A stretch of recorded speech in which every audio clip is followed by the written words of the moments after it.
ಕನಕದಾಸರು ಎಂದಾಕ್ಷಣ ನಮಗೆ ನೆನಪು ಬರುವುದು ಮೊದಲು ಉಡುಪಿಯ ಶ್ರೀಕೃಷ್ಣ. ಹಾಗೆ ಕನಕದಾಸರು ಕರ್ನಾಟಕದಲ್ಲಿ 15-16ನೇ ಶತಮಾನದಲ್ಲಿ ಜನಪ್ರಿಯವಾಗಿದ್ದ ಭಕ್ತಿ ಪಂಥದ ಮುಖ್ಯ ಹರಿದಾಸರಲ್ಲಿ ಒಬ್ಬರಾಗಿದ್ದರು. ನಮ್ಮ ಕರ್ನಾಟಕ ಸರ್ಕಾರ 2008ರಿಂದ ಕನಕದಾಸರ ಜಯಂತಿಯನ್ನು ಆಚರಿಸುವುದನ್ನು ಶುರು ಮಾಡಿತು. ಪ್ರಮುಖ ಹಾಗೂ ಖ್ಯಾತ ಹರಿಭಕ್ತರಾದ ಕನಕದಾಸರ ಜೀವನದ ಕೆಲವೊಂದು ವಿಚಾರಗಳನ್ನು ನಾವು ಈಗ ತಿಳಿದುಕೊಳ್ಳೋಣ. ಕನಕದಾಸರ ಜಯಂತಿಯು ಪೂಜ್ಯ ಸಂತ, ಕವಿ ಮತ್ತು ದಾರ್ಶನಿಕ ಕನಕದಾಸರನ್ನು ಗೌರವಿಸುವುದಕ್ಕಾಗಿ ಪ್ರತಿ ವರ್ಷ ನಾವು ಅವರ ಜಯಂತಿಯನ್ನು ಆಚರಿಸುತ್ತೇವೆ. ಕನಕದಾಸರ ಕುರಿತು ನಾವು ತಿಳಿದುಕೊಳ್ಳಲೇಬೇಕಾದ ಕೆಲವು ವಿಚಾರಗಳು ಹಾಗೂ ಅವರ ಜೀವನ ಚರಿತೆ ಹೇಗಿತ್ತು ಎಂದು ನಾವು ಇವತ್ತು ತಿಳಿದುಕೊಳ್ಳೋಣ. ಕನಕದಾಸರ ಜಯಂತಿಯು ಪ್ರತಿ ವರ್ಷದಂತೆ ಈ ವರ್ಷವೂ ಆಚರಿಸಲಾಗುತ್ತದೆ. ಆದರೆ 2024ಕ್ಕೆ ಕನಕದಾಸರ ಜಯಂತಿಯು ಕೆಲವರ ಪ್ರಕಾರ 530ನೇ ವಾರ್ಷಿಕೋತ್ಸವವಾದರೆ ಇನ್ನು ಕೆಲವರ ಪ್ರಕಾರ 525ನೇ ವಾರ್ಷಿಕೋತ್ಸವವಾಗಿದೆ. ಕನಕದಾಸರ ಜೀವನ, ಜನನ, ಚರಿತೆಯನ್ನು ನಾವು ಈಗ ತಿಳಿದುಕೊಳ್ಳೋಣ. ಕನಕದಾಸರ ಮೂಲ ಹೆಸರು ತಿಮ್ಮಪ್ಪ ನಾಯಕ. ಇವರ ಜನನ ಹಾಗೂ ಮರಣ 1508ರಿಂದ 1606 ಎಂದು ಹೇಳಲಾಗುತ್ತದೆ. ಕರ್ನಾಟಕದಲ್ಲಿ 15-16ನೇ ಶತಮಾನಗಳಲ್ಲಿ ಜನಪ್ರಿಯವಾದ ಭಕ್ತಿ ಪಂಥದ ಮುಖ್ಯ ಹರಿದಾಸರಲ್ಲಿ ಒಬ್ಬರು ನಮ್ಮ ಕನಕದಾಸರು. ದಾಸ ಪರಂಪರೆಯಲ್ಲಿ ಬರುವ 250ಕ್ಕೂ ಹೆಚ್ಚು ದಾಸರಲ್ಲಿ ಕನಕದಾಸರೊಬ್ಬರೇ ಕೆಳಪಂಗಡದ ದಾಸರು. ಹಾಗೆಯೇ ಕನ್ನಡ ಭಾಷೆಯ ಪ್ರಸಿದ್ಧ ಕೀರ್ತನಕಾರರು ನಮ್ಮ ಈ ಕನಕದಾಸರು ಮತ್ತು ಪುರಂದರದಾಸರೊಂದಿಗೆ ಕರ್ನಾಟಕ ಸಂಗೀತದ ಮೂಲಭೂತ ಸಿದ್ಧಾಂತಗಳಿಗೆ ಕಾಣಿಕೆಯನ್ನಿತ್ತವರು ನಮ್ಮ ಕನಕದಾಸರು. ಕನಕದಾಸರು ಮತ್ತು ಪುರಂದರದಾಸರನ್ನು ಕರ್ನಾಟಕದ ಕೀರ್ತನ ಸಾಹಿತ್ಯದ ಅಶ್ವಿನಿ ದೇವತೆಗಳೆಂದು ಬಣ್ಣಿಸಲಾಗುತ್ತದೆ. ಕನಕದಾಸರು ದಂಡನಾಯಕರಾಗಿದ್ದು ಯುದ್ಧವೊಂದರಲ್ಲಿ ಸೋತು ಅವರಿಗೆ ವಿಪರೀತ ವೈರಾಗ್ಯ ಉಂಟಾಗಿ ಹರಿಭಕ್ತರಾದರಂತೆ.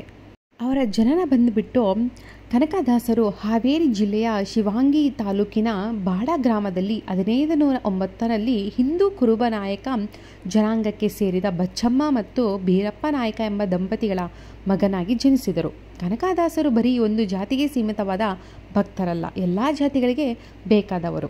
15-16ನೇ ಶತಮಾನದಲ್ಲೇ ಜಾತಿ ವ್ಯವಸ್ಥೆಯ ಬಗ್ಗೆ ಸಮರ ಸಾರಿದ ಭಕ್ತ ಎಂದರೆ ಕನಕದಾಸರು ಎಂದರೆ ತಪ್ಪಾಗಲಾರದು. ಕನಕದಾಸರು ಅನೇಕ ಕೀರ್ತನೆಗಳನ್ನು ರಚಿಸಿದ್ದಾರೆ. ಕನಕದಾಸರ ಐತಿಹ್ಯ ಸುಮಾರು 500 ವರ್ಷಗಳ ಹಿಂದಿನ ಮಾತು. ವಿಜಯನಗರ ಸಾಮ್ರಾಜ್ಯದಲ್ಲಿ ಬಂಕಾಪುರ ಪ್ರಾಂತದ ಮುಖ್ಯ ಪಟ್ಟಣದ ಹೆಸರು ಬಾಡ ಎಂದು. ವಿಜಯನಗರದಿಂದ ಗೋವಕ್ಕೆ ಹೋಗುವ ಹೆದ್ದಾರಿ ಈ ಬಾಡದಿಂದಲೇ ಹಾಯ್ದು ಹೋಗುತ್ತಿತ್ತು. ಬಾಡ ಒಳ್ಳೆ ಆಯಕಟ್ಟಿನ ಸ್ಥಳ. ಈ ಬಂಕಾಪುರ ಪ್ರಾಂತಕ್ಕೆ ಢಣ್ಣನಾಯಕ ಬೀರಪ್ಪ ನಾಯಕ. ಢಣ್ಣಾಯಕ ಎಂದರೆ ಆಯಕಟ್ಟಿನ ಸ್ಥಳದಲ್ಲಿ ಕಾದಿಟ್ಟ ಸೈನ್ಯದ ದಳಕ್ಕೆ ಸೇನಾಪತಿ ಎಂದು ನೇಮಿಸಲ್ಪಟ್ಟವನು. ಬೀರಪ್ಪನ ಹೆಂಡತಿ ಬಚ್ಚಮ್ಮ. ಬೀರಪ್ಪ ನಾಯಕನಿಗೆ ತಿರುಪತಿ ತಿಮ್ಮಪ್ಪನಲ್ಲಿ ಬಹುದ ನಂಬಿಕೆ. ದಕ್ಷಿಣದಲ್ಲಿ ಸುಮಾರು 900 ವರ್ಷಗಳ ಹಿಂದೆ ಶ್ರೀರಾಮಾನುಜಾಚಾರ್ಯರೆಂಬ ದೊಡ್ಡ ಗುರುಗಳು ಪ್ರಸಿದ್ಧರಾಗಿದ್ದರು. ಅವರು ಸ್ಥಾಪಿಸಿದ ಪಂಥಕ್ಕೆ ಶ್ರೀ ವೈಷ್ಣವ ಮತವೆಂದು ಹೆಸರು. ಢಣ್ಣಾಯಕ, ಬೀರಪ್ಪ ನಾಯಕ ಮತ್ತು ಆತನ ಮನೆದೆ ಬಚ್ಚಮ್ಮ ಇವರು ಶ್ರೀ ವೈಷ್ಣವ ಮತಕ್ಕೆ ಶರಣು ಹೋಗಿದ್ದರು. ಅಂದಿನಿಂದ ಇವರೂ ಸಹ ತಿರುಪತಿ ವೆಂಕಟೇಶ್ವರ ಸ್ವಾಮಿಯನ್ನೇ ತಮ್ಮ ಆರಾಧ್ಯ ದೈವವನ್ನಾಗಿ ಮಾಡಿಕೊಂಡಿದ್ದರು. ಬೀರಪ್ಪ ನಾಯಕ ಮತ್ತು ಬಚ್ಚಮ್ಮರಿಗೆ ಅನೇಕ ದಿನಗಳಿಂದ ಒಂದು ಹಂಬಲವಿತ್ತು. ಅದೇನೆಂದರೆ ತಮಗೆ ಒಬ್ಬ ಕುಲದೀಪಕನಾದ ಮಗ ಜನಿಸಬೇಕು ಎಂದು. ವಂಶೋದ್ಧಾರಕನಾದ ಒಬ್ಬ ಮಗನನ್ನು ಕರುಣಿಸು ಎಂದು ಈ ದಂಪತಿಗಳು ತಿರುಪತಿ ತಿಮ್ಮಪ್ಪನಿಗೆ ಹರಕೆ ಹೊತ್ತಿದ್ದರು. ಅವರ ಆಸೆ ಫಲಿಸಿತು. ಬೀರಪ್ಪ ನಾಯಕ ಮತ್ತು ಬಚ್ಚಮ್ಮರಿಗೆ ಒಬ್ಬ ಮಗ ಜನಿಸಿದ. ತಂದೆ ತಾಯಿಗಳಿಗೆ ಆನಂದವೋ ಆನಂದ. ತಿರುಪತಿ ತಿಮ್ಮಪ್ಪನ ಆಶೀರ್ವಾದ ಎಂದು ಅವರು ತಮ್ಮ ಮಗುವಿಗೆ ತಿಮ್ಮಪ್ಪ ಎಂದೇ ನಾಮಕರಣ ಮಾಡಿದರು. ತಿಮ್ಮಪ್ಪ ಜನಿಸಿದ ಕಾಲ ಇಂಥದೇ ಎಂದು ತಿಳಿಯದು. 15ನೇ ಶತಮಾನ ಕೊನೆಯ ವರ್ಷಗಳಲ್ಲಿ ಹುಟ್ಟಿದರು ಎಂದು ಹೇಳಲಾಗುತ್ತದೆ. ತಿಮ್ಮಪ್ಪ ನಾಯಕ ಒಬ್ಬ ಸೇನಾಧಿಪತಿಯ ಮಗನಾಗಿ ಜನಿಸಿದನಷ್ಟೇ. ಬಾಲ್ಯದಲ್ಲಿಯೇ ಅಕ್ಷರಾಭ್ಯಾಸ. ಬಂಕಾಪುರದ ಶ್ರೀನಿವಾಸಾಚಾರ್ಯರ ಬಳಿ ವಿದ್ಯಾಭ್ಯಾಸವಾಗಿ ವ್ಯಾಕರಣ, ತರ್ಕ, ಮೀಮಾಂಸೆ, ಸಾಹಿತ್ಯಗಳಲ್ಲಿ ಪಾರಂಗತನಾದವನು. ಜೊತೆಗೆ ಕತ್ತಿವರಸೆ, ಕುದುರೆ ಸವಾರಿಯನ್ನು ಕಲಿತ. ಕೆಲವು ವರ್ಷಗಳಲ್ಲಿ ಬೀರಪ್ಪ ನಾಯಕ ಮತ್ತು ಬಚ್ಚಮ್ಮ ತೀರಿಕೊಂಡರು. ತಂದೆಯ ಬಳಿಕ ತಿಮ್ಮಪ್ಪ ನಾಯಕ ತನ್ನ ಕಿರಿ ವಯಸ್ಸಿನಲ್ಲಿಯೇ ಬಂಕಾಪುರ ಪ್ರಾಂತಕ್ಕೆ ಢಣ್ಣಾಯಕನಾದ. ಸಂತನಾಗುವ ಮೊದಲು ಯೋಧನಾಗಿದ್ದ ಇವರು ಯುದ್ಧದಲ್ಲಿ ಗಂಭೀರವಾಗಿ ಗಾಯಗೊಂಡರು. ದೇವರ ಲೀಲೆಯಿಂದ ಬದುಕುಳಿದು ನಂತರ ಅವರು ಯೋಧರಾಗಿದ್ದ ಕೆಲಸವನ್ನು ತ್ಯಜಿಸಿ ಹರಿದಾಸರಾದರು ಮತ್ತು ತಮ್ಮನ್ನು ದೇವರ ಸೇವೆಯಲ್ಲಿ ತೊಡಗಿಸಿಕೊಂಡರು.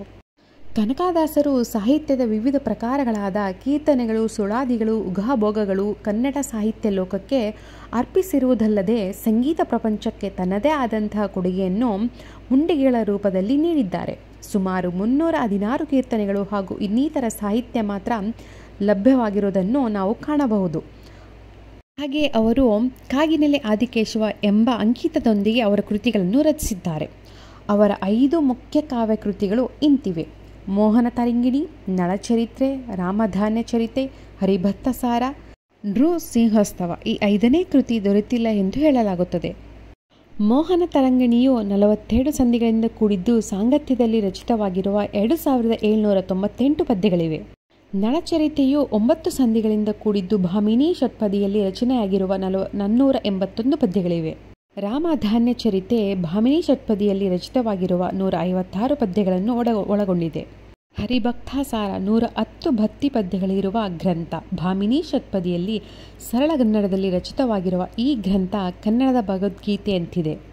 ಹಾಗೆಯೇ ಕನಕದಾಸರು ಭಕ್ತಿ ಆಂದೋಲನದಲ್ಲಿ ಭಾಗವಹಿಸಲು ಮುಖ್ಯ ಕಾರಣಗಳು ಇಂತಿವೆ. ಕನಕದಾಸರು ನಡೆದ ಭಕ್ತಿ ಆಂದೋಲನದಲ್ಲಿ ಪ್ರಮುಖ ಪಾತ್ರವನ್ನು ವಹಿಸಿದ್ದಾರೆ. ಯಾಕಂದರೆ ಅವರಿಗೆ ದೇವರ ಪೂಜೆಯಲ್ಲಿ, ದೇವಸ್ಥಾನಗಳ ನಿಯಮಗಳಲ್ಲಿ ಜಾತಿಗಳನ್ನು ತರುವುದು ಇಷ್ಟವಿರಲಿಲ್ಲ. ಧಾರ್ಮಿಕ ಆಚರಣೆಗಳಲ್ಲಿ ಜಾತಿ ಪದ್ಧತಿಯನ್ನು ಅವರು ತಿರಸ್ಕರಿಸುತ್ತಿದ್ದರು. ಕನಕದಾಸರು ಕೂಡ ಹರಿದಾಸ. ಪುರಂದರದಾಸರೊಂದಿಗೆ ಅವರೂ ಸಹ ಹರಿದಾಸ. ಪುರಂದರದಾಸರೊಂದಿಗೆ ಸ್ಥಳೀಯ ಭಾಷೆ ಕನ್ನಡದಲ್ಲಿ ಕೀರ್ತನೆಗಳನ್ನು ಹಾಡುವ ಮತ್ತು ರಚಿಸುವ ಮೂಲಕ ಸಂಪ್ರದಾಯಗಳನ್ನು ತಿರಸ್ಕರಿಸಿದರು. ಜನಸಾಮಾನ್ಯರಿಗೆ ಅರ್ಥವಾಗುವ ರೀತಿಯಲ್ಲಿ, ಅರ್ಥವಾಗುವ ಭಾಷೆಯಲ್ಲಿ ಇವರು ಕೀರ್ತನೆಗಳನ್ನು ರಚಿಸಿದರು. ಕನಕದಾಸರು ಹರಿದಾಸರ ನಿಕಟವರ್ತಿಯಾದ ದಾಸಕೂಟದ ಪ್ರಮುಖ ಸದಸ್ಯರಾಗಿದ್ದರು. ಅದೇ ಸಮಯದಲ್ಲಿ ವಿಭಿನ್ನ ಧಾರ್ಮಿಕ ಸಂಘಟನೆಯನ್ನು ಮುನ್ನಡೆಸುತ್ತಿದ್ದರು. ವ್ಯಾಸಕೂಟವು ಸಂಸ್ಕೃತದಲ್ಲಿ ಚರ್ಚೆಗಳನ್ನು ನಡೆಸುವ ಮೇಲ್ವರ್ಗದ ಪಂಡಿತರನ್ನು ಒಳಗೊಂಡಿದ್ದರೆ, ದಾಸಕೂಟವು ಪವಿತ್ರ ಗ್ರಂಥಗಳ ಶುಷ್ಕ ಪಾಂಡಿತ್ಯವನ್ನು ಮುರಿದು ಸ್ಥಳೀಯ ಭಾಷೆಯಲ್ಲಿ ಹಾಡುವ ದಾಸರನ್ನು ಒಳಗೊಂಡಿತ್ತು. ಆ ಮೂಲಕ ಜನಸಾಮಾನ್ಯರೊಂದಿಗೆ ಅವರು ತುಂಬಾ ಹತ್ತಿರವಾಗಲು ಪ್ರಾರಂಭಿಸಿದರು. ನಂತರ ನಾವು ಕನಕದಾಸರಿಗೂ ಉಡುಪಿ ಶ್ರೀಕೃಷ್ಣನ ಮಠಕ್ಕೂ ಇರುವ ಸಂಬಂಧವನ್ನು ಈಗ ತಿಳಿಯೋಣ. ಕನಕದಾಸರು ಶ್ರೀಕೃಷ್ಣನ ಪರಮ ಭಕ್ತರಾದ್ದರಿಂದ ಅವರಿಗೂ ಉಡುಪಿಯ ಶ್ರೀಕೃಷ್ಣ ಮಠಕ್ಕೂ ಅವಿನಾಭಾವ ಸಂಬಂಧವಿದೆ. ಕನಕದಾಸರು ಮೂಲತಃ ಕುರುಬ ಸಮುದಾಯಕ್ಕೆ ಸೇರಿದ ವ್ಯಕ್ತಿಯಾಗಿದ್ದರು.